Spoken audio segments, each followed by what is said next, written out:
आप देख रहे हैं नेटवर्क भारत मीडिया। पीरपैंती से अमरजीत कुमार की खास रिपोर्ट।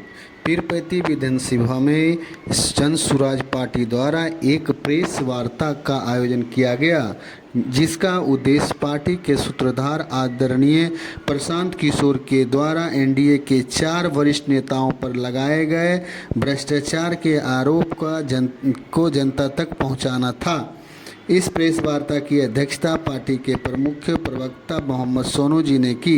उन्होंने कहा कि भाजपा नेता मंगल पांडे जी ने भाजपा के नेता दिलीप जायसवाल में से 25 लाख रुपए अपने पिता श्री अवधेश पांडे के खाते में ट्रांसफ़र करवाए, जिससे बाद में उनकी श्रीमती पत्नी उर्मिला पांडे के खाते में ट्रांसफ़र किया गया।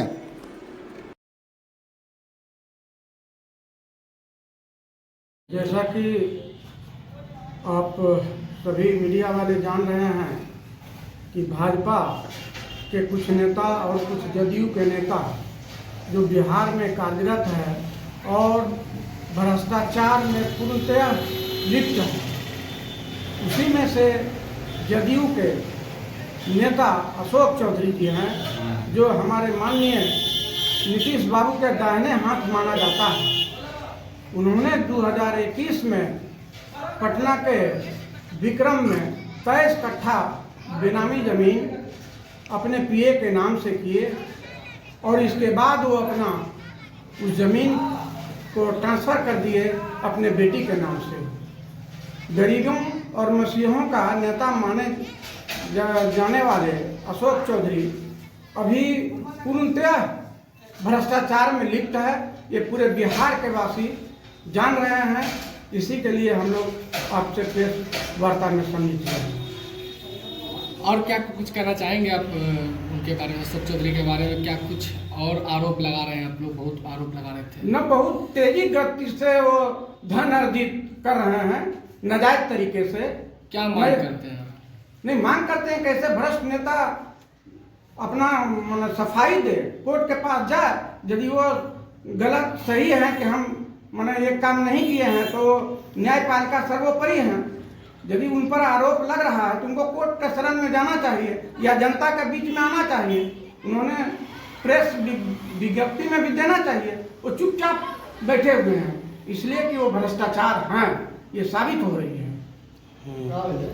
ठीक। भाजपा के बीच बयानबाजी चल रहा है, उसी बीच आप लोग प्रेस वार्ता कर रहे हैं। क्या कुछ कहना चाहेंगे भाजपा नेताओं के बारे में? सबसे पहले आपके चैनलों को धन्यवाद और उपस्थित सभी इलेक्ट्रॉनिक मीडिया के भाइयों को भी हमारी ओर से धन्यवाद है। आपका सवाल है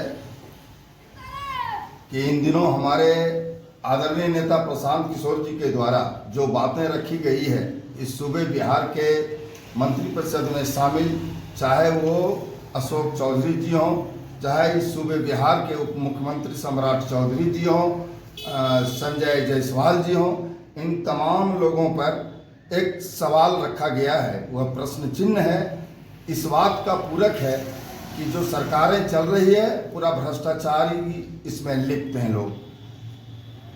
अशोक चौधरी जी मंत्रिपरिषद में रहते हुए आदरणीय मुख्यमंत्री जी का दाहिने हाथ बनते हुए रहते हुए यह 2 वर्षों के अंदर 210 करोड़ रुपया अर्जित किए और किस किस विधि से कहाँ से पैसा आया इसका विवरण हमारे नेताओं ने बताया है।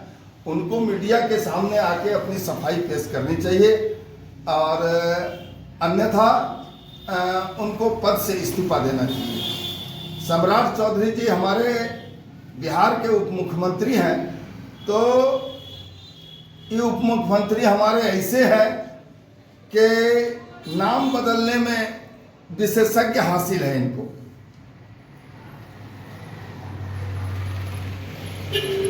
सभी लोग जानते हैं कि कांग्रेस के सदानंद सिंह मर्डर केस में ये आरोपी भी हैं और फर्जी उम्र का सर्टिफिकेट बनाकर जेल से बाहर निकले हैं। चुनावी हलफनामे में उम्र और डिग्री को लेकर दी गई गलत जानकारियां हैं। प्रशांत किशोर जी ने डिप्टी सीएम सम्राट चौधरी को घेरते हुए उन्हें नाम बदलने का विशेषज्ञ बताया। कहा कि इनका नाम राकेश कुमार था, जो बाद में राकेश कुमार उर्फ सम्राट चौधरी है। लेकिन उनका पहला नाम सम्राट कुमार मौर्य है। साल 1998 में कांग्रेस नेता सदानंद सिंह के बम मारकर हत्या करने में ये आरोपी हैं।